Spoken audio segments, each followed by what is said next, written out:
Antal alim hakim.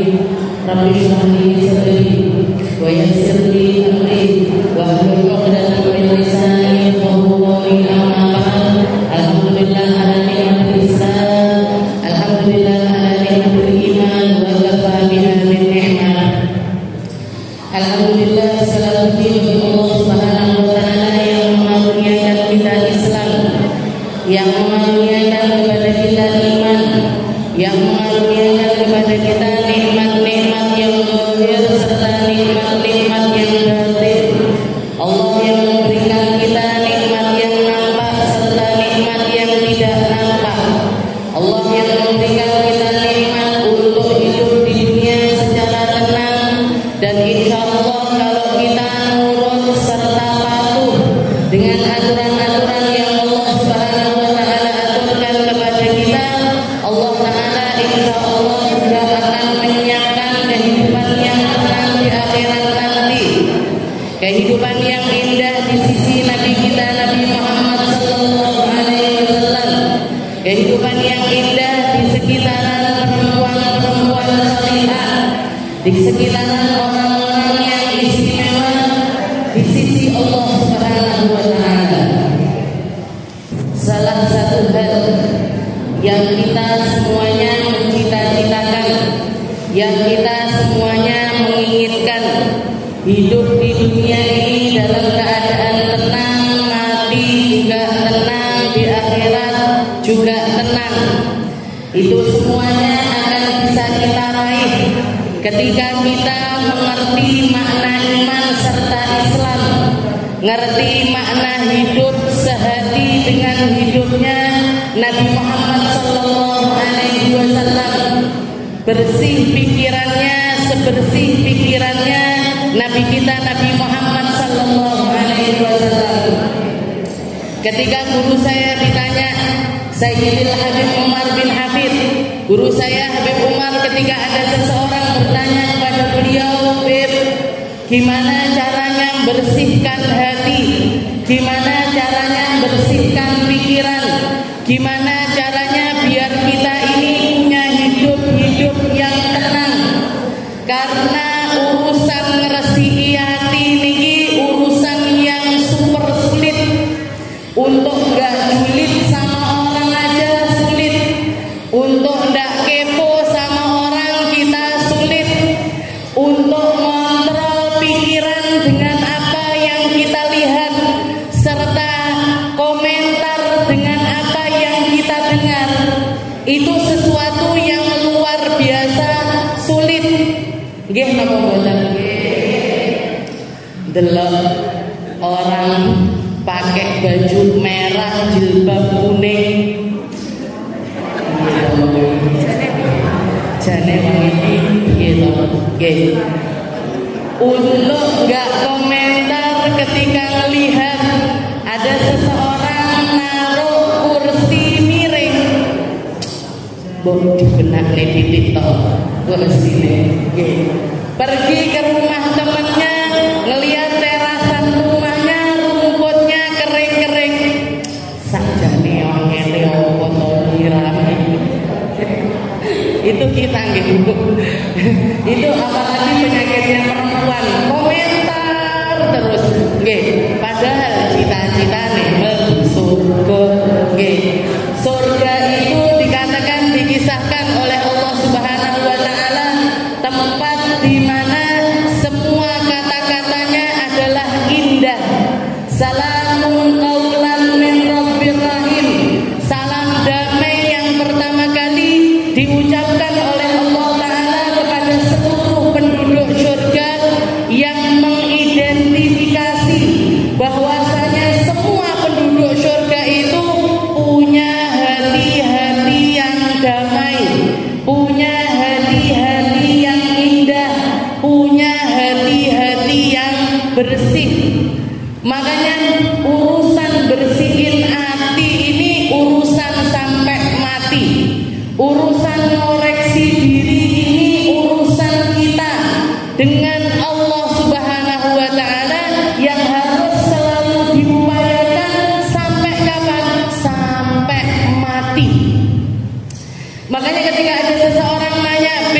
gimana caranya bersihkan hati, gimana biar hati saya ini jadi hati yang selamat, gimana caranya biar hati saya ini jadi hati yang indah.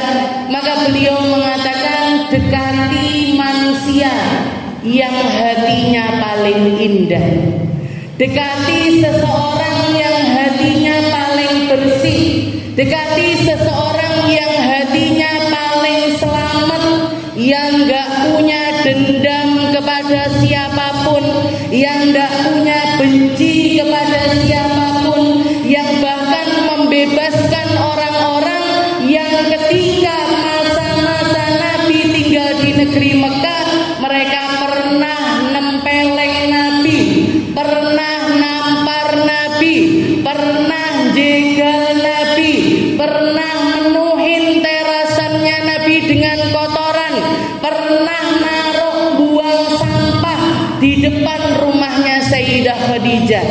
Jadi awal-awal perjuangan Islam didatangkan kepada Nabi Muhammad, urusan terasan rumahnya Nabi ini setiap harinya sudah ganti, bukan dihiasi dengan taman-taman bunga-bunga atau ijo-ijoan kayak terasan rumahnya jenengan, tapi jadi tempat pembuangan sampahnya orang Mekah, jadi tempat buang kotorannya orang-orang Mekah. Apa yang dilakukan Nabi setiap kali beliau keluar rumah melihat terasannya seperti itu, dibersihkan, diberesin, ditaruh di tempatnya. Besok melihat seperti itu lagi, dibersihin lagi, diberesin lagi, sampah-sampahnya dibuang di tempatnya. Besoknya lagi seperti itu berlalu sampai sekitar 10 tahun, bahkan sampai 13 tahun Nabi Muhammad hidup dengan cara yang semacam itu. Ketika orang-orang ini datang di Fathu Makkah, ketika Rasulullah akhirnya menaklukkan negeri Mekah, mayoritas semua penduduknya masuk ke dalam agama Islam, mereka datang di hadapan Nabi. Rasulullah akan tidak ingat sama ini yang gayanya buang sampah depan rumahnya, ingat bu. Apa Rasulullah lupa sama ini yang dulunya buang kotoran di depan rumahnya Nabi? Ingat bu. Ini yang nyekek Nabi sampai lehernya merah, ini yang nempeleng Nabi, ini yang meroyok Nabi 20 orang. Rasulullah pernah keroyok 20 orang sampai nggak sadarkan diri, sampai pingsan, sampai harus dipopong pulang ke rumahnya. Apa Rasulullah lupa dengan itu semuanya? Boten bu, sama seperti kita. Ingat, tahu, faham, eling dengan semua perlakuan mereka, tapi yang keluar dari lisannya Nabi, al-yauma yaumal marhamah, al-yauma yauma tustahallul ka'bah, al-yauma yaumal marhamah. Katanya Nabi, ini hari-harinya berkasih sayang, ini hari-harinya memaafkan, ini hari-harinya melupakan. Idhabu fa'antumut tolaqah, kepergi kalian semua setelah kalian mengucapkan 2 kalimat syahadat, lepas, pergilah, jadilah orang-orang Islam yang baik. Bisa bu kita kayak gini? Sanggup bu kita kayak gini? Angel, angel, sulit, tapi patut untuk diusahakan. Kalau kita serius nyari surga, kalau kita tahu tujuan kita adalah ada di sampingnya Nabi Muhammad SAW, dekati nabinya, dirimu akan terbersihkan dengan sendirinya. Pandangan kita akan dibersihkan sama Allah Ta'ala, pendengaran kita akan dibersihkan sama Allah Ta'ala, hati-hati kita akan dibersihkan oleh Allah Ta'ala ketika kita mendekati seseorang yang paling bersih hatinya. Ditambah pertanyaannya, orang tersebut yang nanya sama Habib Umar nanya lagi, Beb, gimana caranya deketin Nabi? Kita terpaut jarak 1400 tahun dari beliau, tidak pernah dengarkan tentang beliau, tidak pernah ketemu langsung dengan beliau, bahkan ngemelek ngimpi, lo nggak ngimpi Nggih napa mboten? Sholawat dilakukan, ngaji dilakoni, nggih, semuanya dengan keinginan untuk berjumpa dengan Nabi, tapi sampai detik ini ndak ngimpi-ngimpi. Angel banget, nggih. Maka dikatakan ketika orang ini nanya gimana caranya deketin Nabi ya Beb, gimana caranya deketin Rasulullah sallallahu alaihi wasallam, maka beliau tersenyum sambil mengatakan, dekati orang-orang yang paling dicintai oleh Nabi Muhammad sallallahu alaihi wasallam. Siapa itu, Beb? Sayyidah Fatimahuz Zahra. Nggih, perempuan pemimpin ahli surga. Orang yang paling dicintai oleh Nabi Muhammad sallallahu alaihi wasallam serta orang-orang yang mengikuti jejak beliau. Makanya kita di zaman ini meskipun tidak pernah ketemu sama Nabi, tapi kita ketemu sama ulama pewarisnya Nabi. Kita ketemu sama anak cucunya Nabi. Kita ketemu sama peninggalan-peninggalannya Nabi. Kita ketemu sama ilmu-ilmunya Nabi serta Al-Quran yang jadi warisan terbesarnya Rasulullah sallallahu alaihi wasallam. Dekati itu semua, ambil secara serius dari perkara-perkara tersebut, kamu akan mendekati Nabi. Dan ketika kamu mendekati Nabi, kamu akan terbersihkan dengan sendirinya. Karena Nabi Muhammad ini pusatnya cahaya. Nabi Muhammad ini pusatnya mata airnya Allah. Nabi Muhammad ini lautannya Allah. Begitu kita mendekat, begitu kita menuju, begitu kita berjalan mengarah kepadanya, langsung secara otomatis cahayanya Nabi akan nyampe kepada diri kita. Itu yang akan bikin hati kita gampang memaafkan. Itu yang bikin hati kita gampang nolong orang. Itu yang bikin hati kita lebih gampang untuk nerima dari setiap takdir yang ditakdirkan oleh Allah Subhanahu wa taala. Guru saya ketika beliau jalan di satu padang pasir, di padang pasir kena angin yang cukup kencang, ada satu angin yang cukup kencang. Orang kalau kena angin, wajahnya terpapar angin yang campur sama debu, biasanya otomatis ngilak nih, reget, risih, bahkan kadang-kadang kelilipan, ngucek-ngucek mata.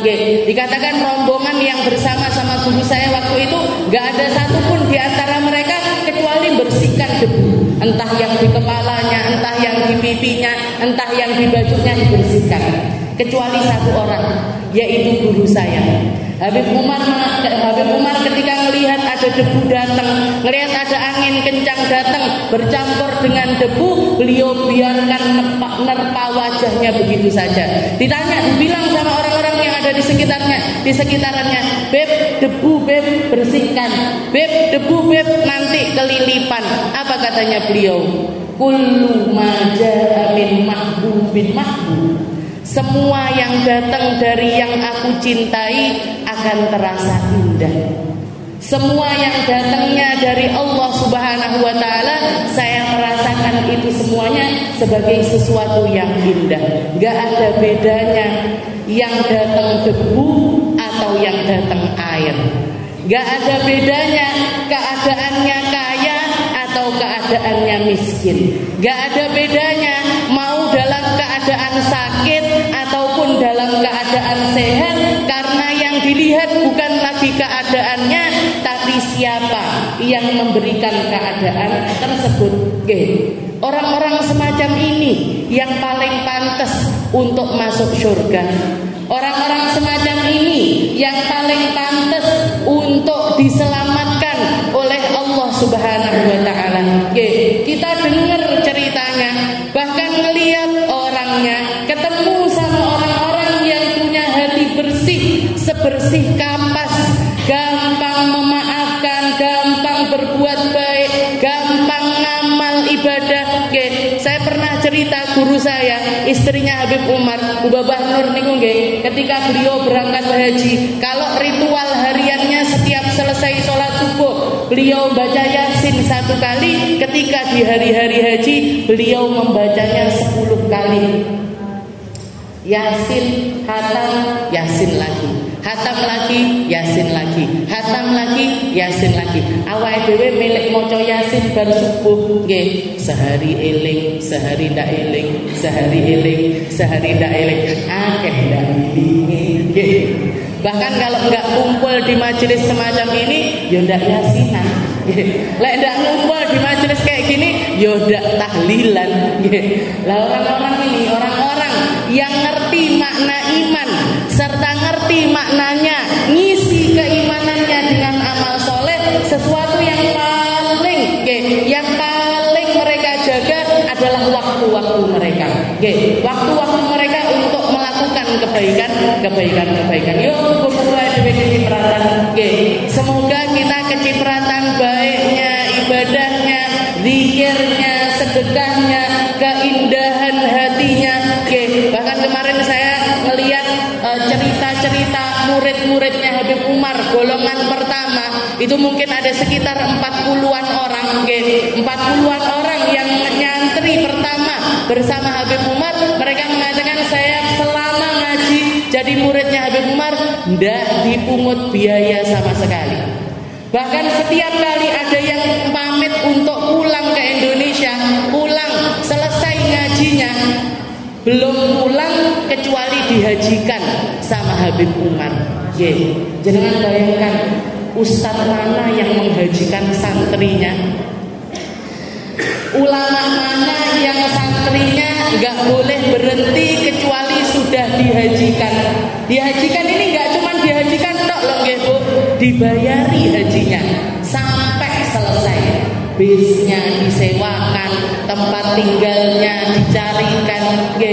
Kenapa kok seperti itu? Karena beliau adalah orang-orang yang paling ngerti maknanya berjuang di jalan Allah Subhanahu wa taala. Ada satu kisah juga, guru saya cerita ketika pondok Darul Mustafa sama Darul Zahra itu pernah krisis, istilahnya keuangan untuk ngopeni santri-santri, biaya makannya, biaya listrik, air dan lain sebagainya itu macet, istilahnya kurang dari yang ditargetkan.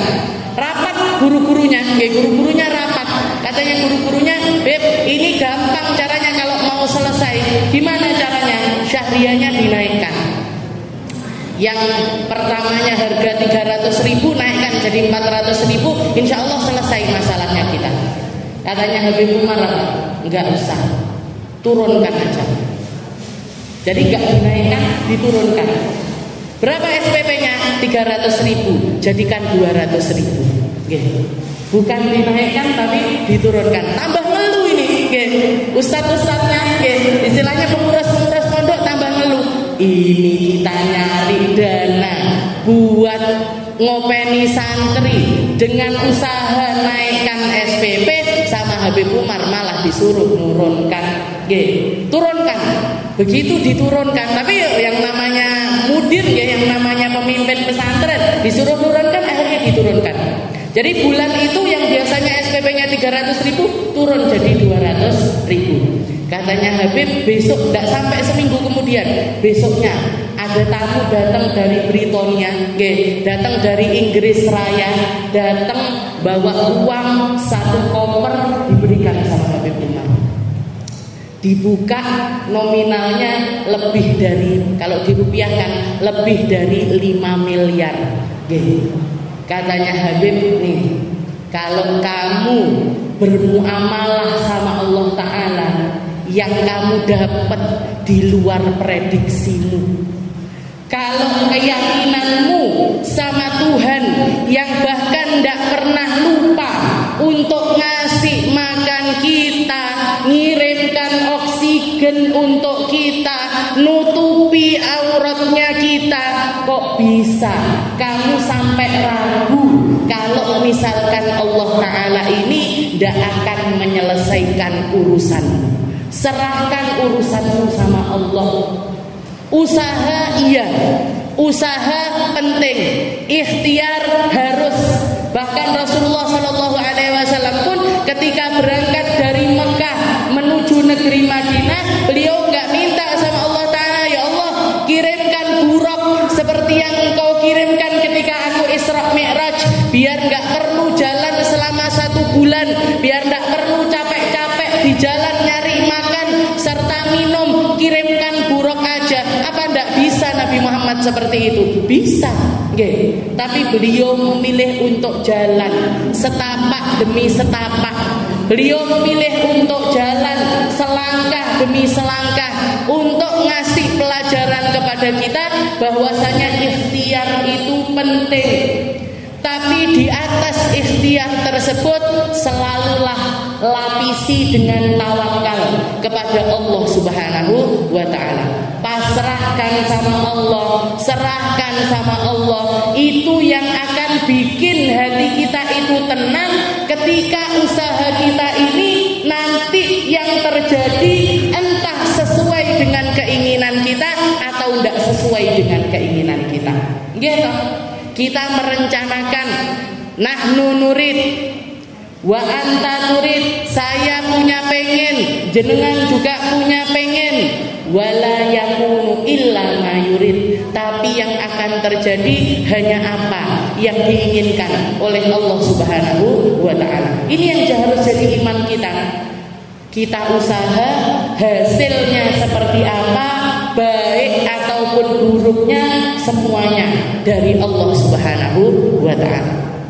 Kita belajar ngeresi hati, butuh belajar. Ngunci mulut harus belajar. Jaga pandangan harus belajar. Jaga pendengaran juga harus belajar. Belajarnya sama siapa? Belajarnya sama Nabi Muhammad. Belajarnya sama siapa? Belajarnya sama Sayyidah Fatimahuz Zahra. Seseorang yang paling ngerti dengan Al-Quran serta makna-makna dari Al-Quran.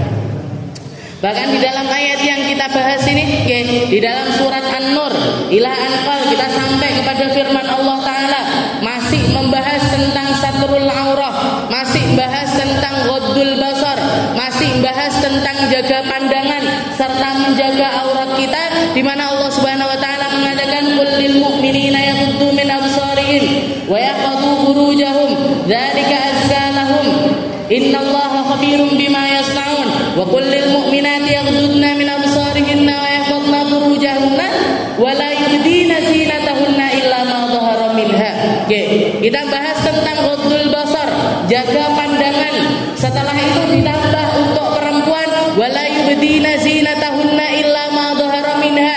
Jangan nampakkan aurat kalian, jangan nampakkan perhiasan kalian kecuali yang memang harus tampak, kecuali yang kita nggak bisa, kecuali hal itu memang harus tampak, atau lebih gampangnya lagi, kecuali hal itu yang kita mampu untuk kita menutupinya, dan sebagian lagi kita masih belum mampu untuk tidak membukanya.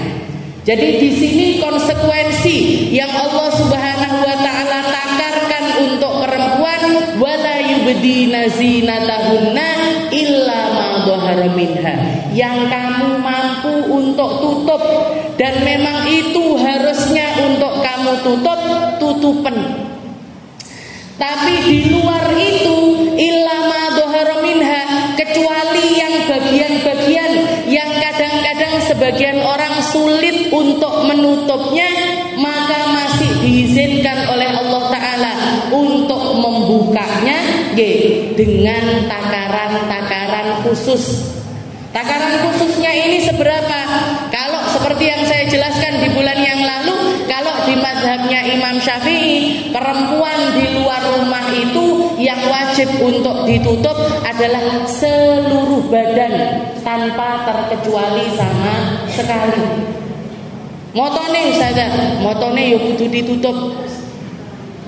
Bahkan kalau jenengan pakai prinsipnya guru saya, istrinya Habib Umar, Ubabah Nur niku nggih. Katanya beliau ketika ada salah satu muridnya nanya, "Bu Babah, kita ini orang yang boleh buka cadar itu yang seperti apa, Hubabah? Katanya beliau, yang wajahnya setara dengan tembok. Ada Bu yang wajahnya setara tembok. Wong delok tembok sama delok orang itu sama aja. Orang ngelihat tembok sama orang itu gak ada yang bergerak di dalam hatinya. Orang ngelihat tembok sama ngelihat perempuan tersebut, gak ada yang menggelitik di dalam hati. Katanya beliau, siapa Hubabah yang boleh buka cadar yang antara dia dengan tembok gak ada bedanya? Sanggup Bu? Angel. Bahkan saya pun merasa itu menjadi sesuatu yang sangat sulit. Ini prinsipnya orang-orang istimewa. Ini prinsipnya orang-orang yang punya ghirah luar biasa untuk memegang syariatnya Allah Subhanahu wa taala serta mempertahankan apa yang menjadi haliahnya perempuan-perempuan istimewa. Sayyidah Fatimah Zahra yang bahkan beliau mengatakan perempuan terbaik itu yang ndak ngelihat laki-laki serta ndak dilihat laki-laki. Sedangkan kita urip karo laki-laki. Maksudnya urip sama laki-laki ini gimana? Yo neng pasar, yo ngeterne anake sekolah, ya berbisnis. Kalau saya yo ngaji, yo ngajar, ya bermuamalah sama laki-laki yang bukan mahram. Ini sesuatu yang sulit. Makanya di sini Allah Taala ngasih kata-kata yang bisa diambil oleh sebagian orang dan bisa diambil oleh sebagian orang yang lainnya dengan porsi yang berbeda. Menurut Imam Syafi'i perempuan harusnya nutup aurat sempurna. Gawe kelambi ireng mulai dari ujung kepala sampai kaki, tidak boleh ada yang nampak sama sekali. Tapi Imam Maliki, Imam Hambali, sebagian ulama-ulama yang lain mengatakan yang dimaksud dengan illa ma dhahara minha, yang memang harus terbuka ini yang seperti apa? Katanya beliau, wajah sama tangan masih boleh untuk nampak.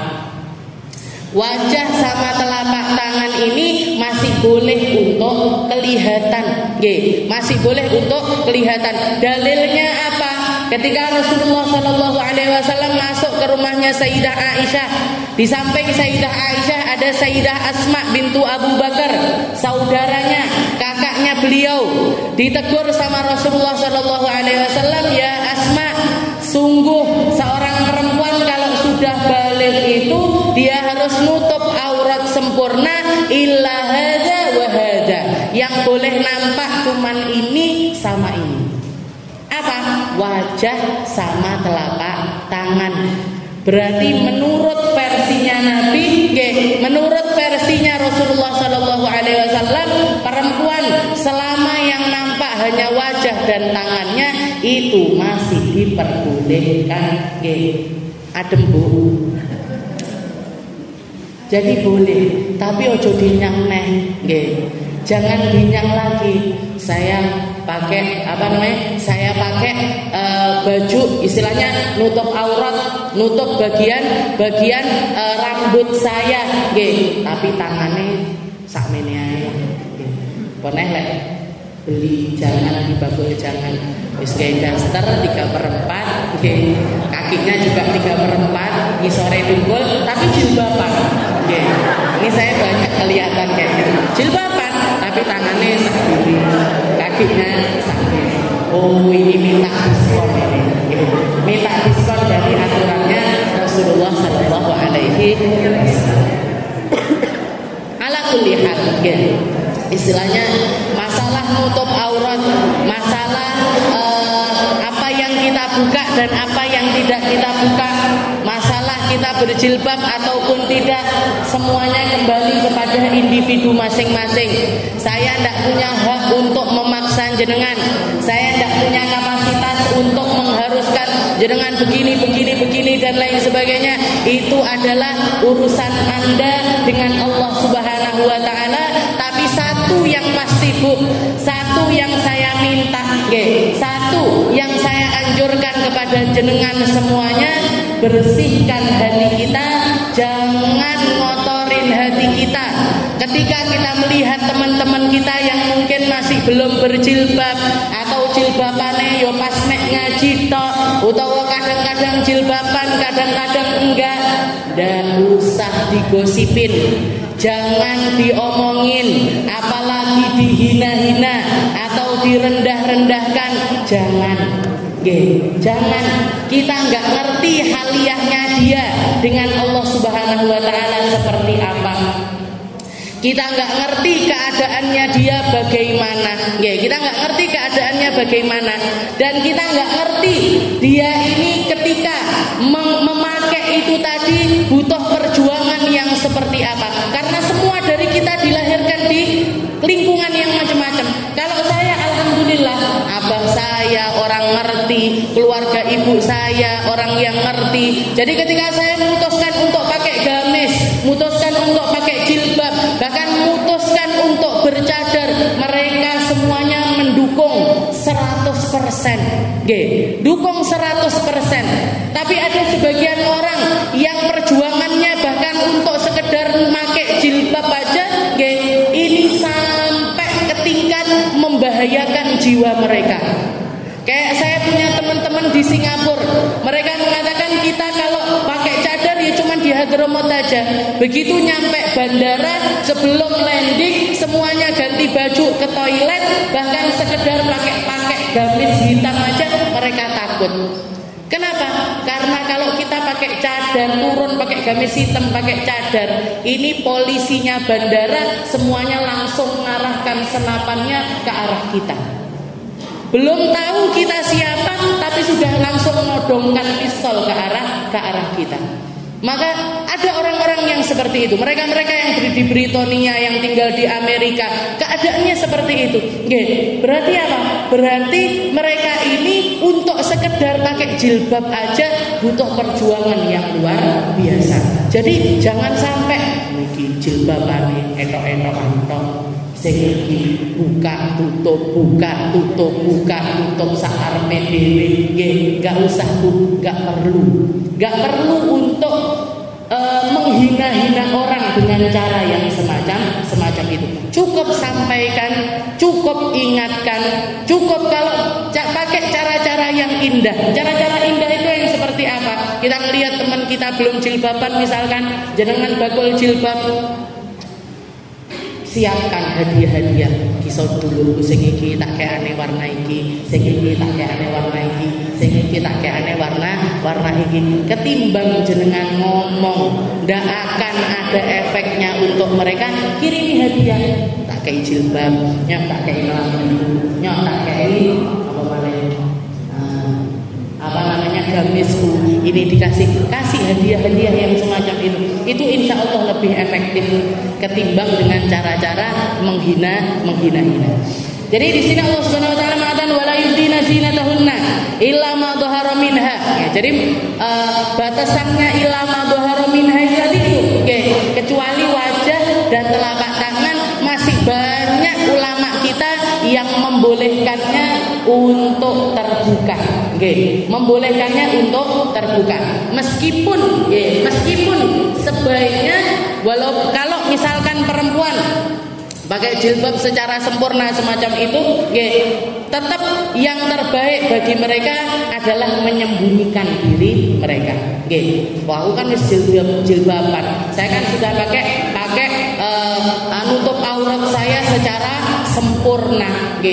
Tapi bendino selfie mulai dari ujung kepala sampai ujung kaki jeprete peng 50 sing diupload loro. Jepretnya 50 kali. Ngeten.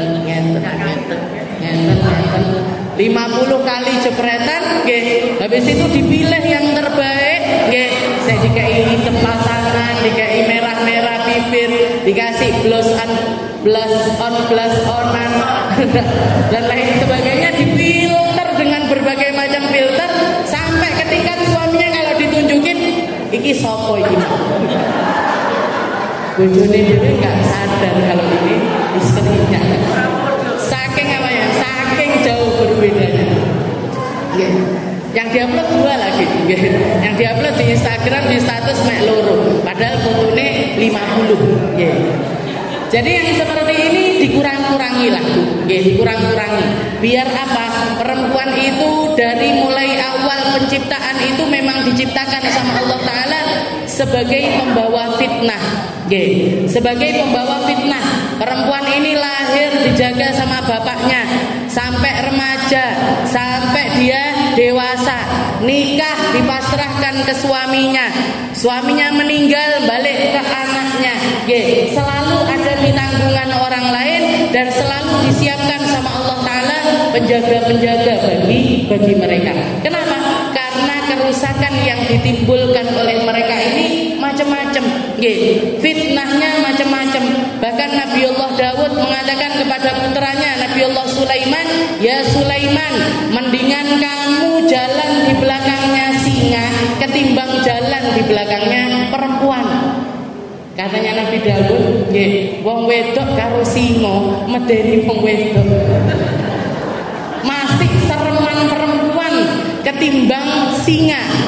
Masih besar fitnahnya perempuan ketimbang fitnahnya singa. Singa dikerangkeng wis mari urusane. Perempuan dikerangkeng enggak mari urusane. Sudah di rumah, sudah ditutup auratnya, sudah dipenuhi kebutuhannya, masih banyak fitnah yang timbul dari mereka.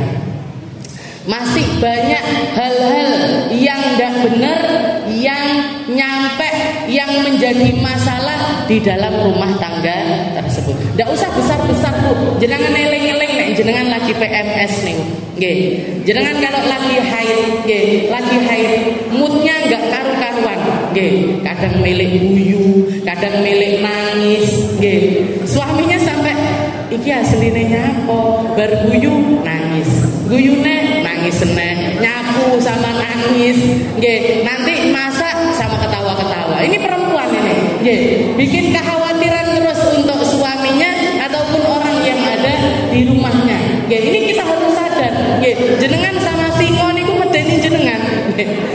Jenengan sama harimau lebih menyeramkan perempuan ketimbang singa. Nah, ini tadi yang harus kita pelajari. Ini yang harus kita tahan-tahan. Nahannya kayak siapa? Kayak perempuan-perempuan istimewa yang ada di sekitarannya Nabi Muhammad sallallahu alaihi wasallam. Sayyidah Aisyah itu bukannya enggak pencemburu.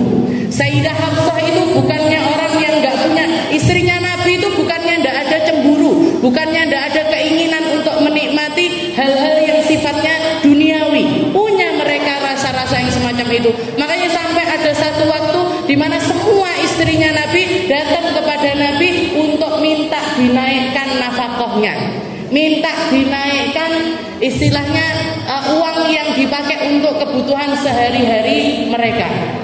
Bukan minta banyak, minta sedikit, tapi bareng. Mintanya itu bareng. Istrinya Nabi ada 11 orang, semuanya minta naik nafkahnya itu bareng-bareng. Ngeluh langsungan Rasulullah. Pusing Rasulullah. Dikatakan waktu itu Rasulullah keluar dari rumah istrinya, tidak mendatangi siapapun dari istrinya selama sebulan. Tidur di mana Nabi? Kemah di masjid. Kemah. Jadi Rasulullah bikin kemah di dalam masjid, Rasulullah tidur di dalam masjid. Sampai ditanya para sahabat ini, "Nopo ya Rasul? Kenapa ya Rasul?" "Ngeluh aku, bojoku kabeh minta harta duniawi." Sampai akhirnya turun ayat yang mengatakan kepada Nabi Muhammad, "Ya Muhammad, katakan ya nisa'an Nabi." Turun ayat yang mengatakan, "Ya nisa'an Nabi, lastum ka ahadin minan nisa." Wahai para istri-istrinya Nabi, ketahuilah bahwa kalian ini perempuan-perempuan istimewa, tidak seperti perempuan pada umumnya.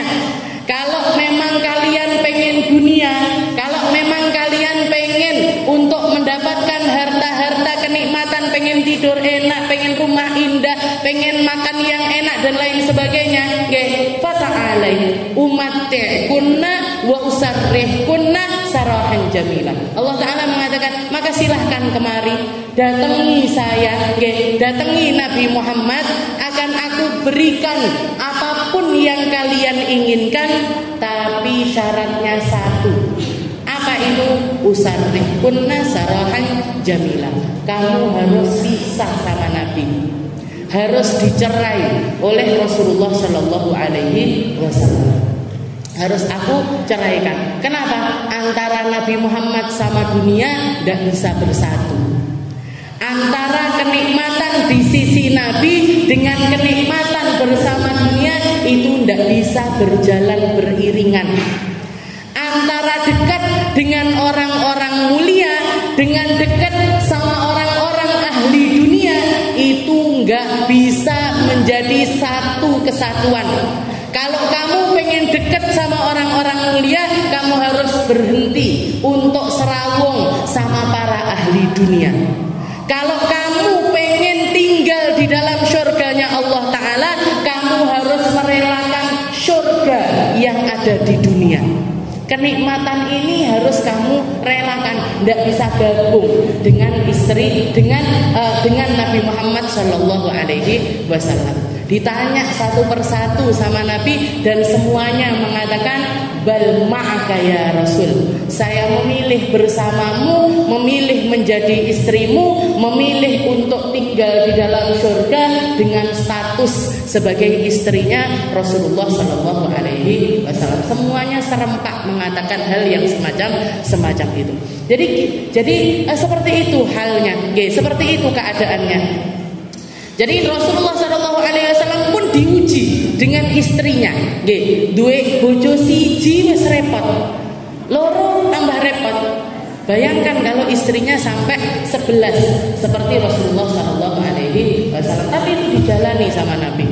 Ini keadaannya perempuan itu sumbernya fitnah. Makanya biar kita ini untuk istilahnya kalau pengen dapat kedudukan yang tinggi di sisi Allah Ta'ala, kita jadikan fitnah yang ada pada diri kita ini berbalik menjadi jalur untuk nyari ridhonya Allah Subhanahu wa Ta'ala. Jenengan jadikan rumahnya jenengan sebagai surga. Jenengan muamalah sama suami serta anak-anak seperti halnya para ahli surga. Ngomong yang enak-enak, gak usah banter-banter, gak usah nesu-nesu, gak usah ngomel-ngomel. Sanggup Bu? Angel. Belajar. Kalau biasanya volumenya 10, turunkan jadi 9. Kalau biasanya 9, turunkan jadi 8. Kalau 8, turunkan jadi 7. Bertahap, titik-titik. Allah Ta'ala akan melihat itu sebagai usahanya jenengan. Allah Ta'ala akan sama kayak kita naik tangga. Sama kayak kita naik tangga. Jangan jelek langsung naik ke atas. Naik satu. Insya Allah nanti kita akan nyampe kepada puncaknya. Kalaupun tidak nyampe ke puncaknya, Allah Ta'ala akan tahu kalau kita sedang berjalan menuju puncak tersebut. Allah Ta'ala akan melihat kalau kita adalah hamba-hamba yang sedang berusaha untuk nyari surganya Allah. Jangan menganggap diri, alah aku wis ngene, saya ini gini ya, mau yo lomponen ndak gelem yo wis. Biasanya perempuan lek kaku ngoten niku. Saya ini ya cerewet kayak gini dari lahir. Lek jenengan nrimo ya tomponen, lek emoh ya wis. Angel iki. Suami denger jenengan ngomong kayak gitu, ya wis sih maksudnya piye? Maksudnya ya wis itu apa kan? Semuanya mubaham. Mubaham niku napa? Mubaham itu ndak rono ya ndak rene. Ke kanan ya enggak, ke kiri juga enggak. Jenengan ngomong saya ya gini, ya wis. Ya wis itu maksudnya apa? Mau bercerai, mau pisah, nanti dipisah nangis. Nanti diceraikan nangis-nangis, curhat ke semua orang, merasa sebagai orang yang paling terdolimi. Tapi tidak mau berubah. Tapi tidak mau berubah Bu. Salah satu lagunya, salah satu dendamannya, salah satu hal yang dinyanyikan oleh para hurul ain, oleh para bidadari-bidadari yang ada di dalam surga, mereka itu mengatakan nahnu radiyat fala nasqat abada. Kami perempuan-perempuan yang selalu ridho dan tidak pernah marah-marah. Bojomu kan kayaknya nesu-nesu, istrimu kan biasanya marah-marah. Kalau kamu nanti bersanding bersama saya di dalam surga, nahnu radiyat. Kami perempuan ahli ridho, kami perempuan ahli nerimo, kami perempuan ahli berlapang dada dan tidak pernah yang namanya marah.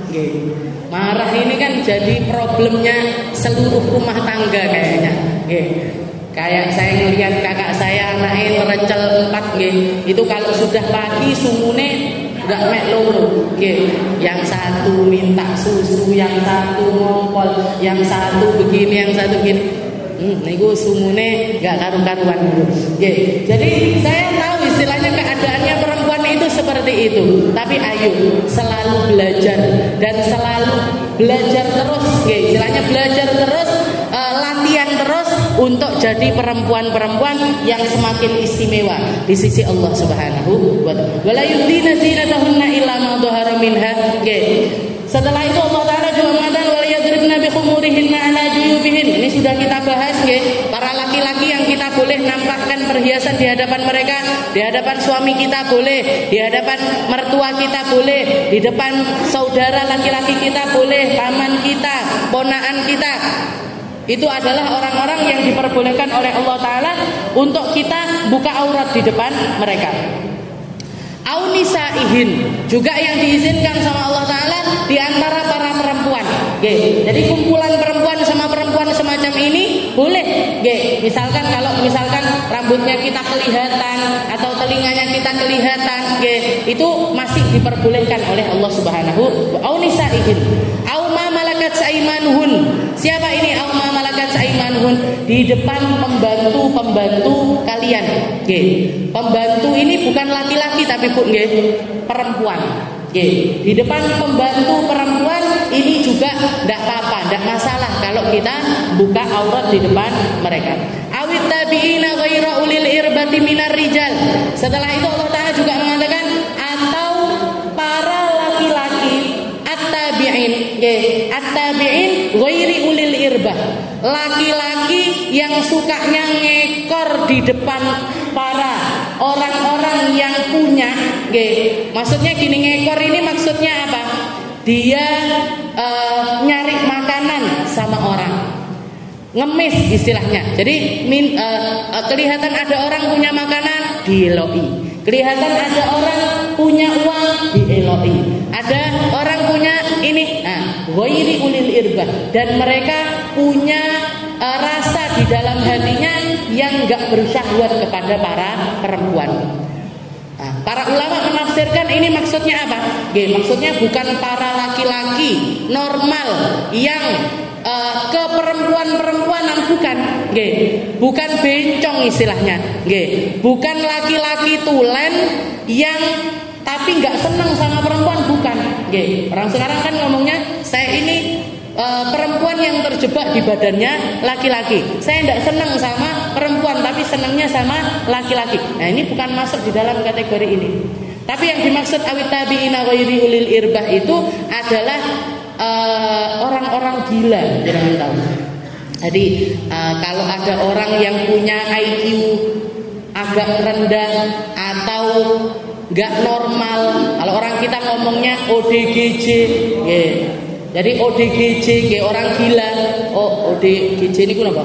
Orang dengan gangguan jiwa. Orang dengan gangguan jiwa. Dia keliling dari satu rumahnya orang ke rumahnya orang lainnya, minta makan, minta minum, minta baju. Nggak diajak ngomong, nggak genah diajak. Nah ini interaksi dengan mereka. Misalkan mereka tahu-tahu masuk ke rumahnya jenengan pas nggak jilbaban, nggak dosa. Kenapa? Karena memang mereka orang-orang yang berkebutuhan khusus. Dan ini ada sebagian orang ini ada di sekitarannya Rasulullah Shallallahu Alaihi Wasallam. Mereka sering masuk ke rumahnya Sayyidah Aisyah minta makan, masuk rumahnya Sayyidah Ummu Salamah minta makan. Ini kalau di sekitaran, dan biasanya di setiap kampung mesti ada. Nggih. Jadi entah dari keluarganya siapa agak ndak normal, keleleran di jalan-jalan. Nah, jenengan misalkan kuwi sini masuk ke rumah, jenengan kasih makan, jenengan kasih minum, boleh. Nggih. Ini namanya wattabi'ina ghairi ulil irbah minar rijal. Setelah itu juga dikatakan di sini awitif lil ladzina lam yadharu ala auratin nisa, atau anak laki-laki kecil yang belum ngeh sama auratnya perempuan. Nggih, yang belum ngeh maksudnya gimana? Nggih, anak kecil itu, anak laki-laki, ya anak-anaknya jenengan, anak-anak kecil itu kalau misalkan mereka sudah balik, maka mutlak, kita tidak boleh nampakkan aurat di depan mereka. Tidak ada kata-kata, "Lah, iki lho anake koncoku, biyen sing gendong aku." Ya biyen, itu 10 tahun yang lalu jenengan gendong-gendong. Mosok setelah umur 15 tahun mau jenengan panggang gendong? Dia kan juga tambah gede. Jadi ketika mereka masih kecil, silahkan mau jenengan cium-cium, mau jenengan gendong-gendong, mau jenengan tidak pakai jilbab di depan mereka, silahkan. Tapi begitu mereka balik sudah tidak boleh. Tapi kan saya sudah tua Ustazah. Walaupun jenengan sudah tua, selama ini adalah perintah dari Allah Subhanahu Wa Taala, tetap harus kita laksanakan. Jadi kalau balik mutlak tidak boleh. Dan kalau kita salaman sama mereka, batal wudunya kita. Batal wudunya kita kalau sama anak-anak yang sudah balik. Tapi kalau di bawah usia balik, umur 10 tahun, umur 9 tahun, umur 10 tahun, umur 9 tahun, itu tinggal kita lihat fisiknya mereka. Ada anak-anak umur 9-10 tahun dhuwur bongsor. Ini kalau dia duduk di majelis ini, ibu-ibu yang lainnya sudah risih. Iki bocah wis gede kok pangkat melok majelis ibu-ibu. Berarti apa tandanya? Anak ini sudah membatalkan wudu. Anak ini kita sudah harus jaga aurat di depan mereka. Kenapa? Karena badannya sudah gede. Tapi ada anak umur 9 tahun, 10 tahun awet cilik, kurus kecil, mungil, bahkan kalau duduk di antara kita pun panggah kita nganggapnya cak cilik, tidak ada yang risih, dia ada di dalam kumpulannya perempuan. Berarti gimana hukumnya? Belum batal wudu. Anak ini belum batalkan wudu dan kita masih boleh buka aurat kita di depan mereka. Masih tidak apa-apa. Jadi awitif lil ladzina lam yadharu ala auratin nisa. Allah Taala mengatakan atau anak-anak yang belum ngeh sama auratnya para perempuan. Nah, kalau sudah balik sudah mutlak enggak boleh. Tapi kalau di bawahnya balik umur 9, umur 10 niku wau. Patokannya adalah fisiknya mereka. Lam yadharu ala auratin nisa wala yadribna bi arjulihinna liyu'lama ma yukhfina min zinatihin. Setelah itu Allah Taala juga mewanti-wanti, dan para ibu-ibu jangan kamu menampakkan sesuatu yang harusnya kamu tutupi. Kalau di sini dulu di zamannya Nabi banyak perempuan itu pakai gelang kaki. Bunyi setiap jalan bunyi kerincing. Sudah nutup aurat, pakai jilbab, pakai gamis, nutupi wajahnya bahkan, tapi kerincing-kerincingnya panggah di rungokne. Maka kata Allah Taala wala yadribna bi arjulihinna liyu'lama ma yukhfina min zinatihin.